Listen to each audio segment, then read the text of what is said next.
Hello guys, welcome back to another game के video. आज हम खेलने जा रहे हैं इंडिया मेकर सिमिलर 3D।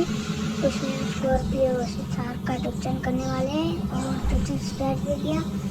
मैंने स्कॉर्पियो में पूरा बम लगा कर थार को खींच लिया है। ये यहाँ पे स्लिप होने लगी है।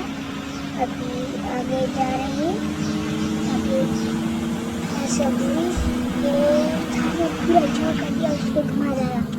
स्कॉर्पियो ने ऊपर चढ़ना चाहते थे, चढ़ नहीं दिया थार ने। स्कॉर्पियो को पूरा जोर लगा के ऐसे मुड़ दिया, खींचा दिया। स्कॉर्पियो ने धीरे धीरे पकड़ी पकड़ी पकड़ी 3, 4, 5 सेकेंड में 30 ની સ્પીડ લઈ લીધી અને હવે અહીંયાથી વાળે મોડશે, મોડી આગળ જશે। પછી સ્કોર્પિયો પૂરા જોર લગાડી ખતમ।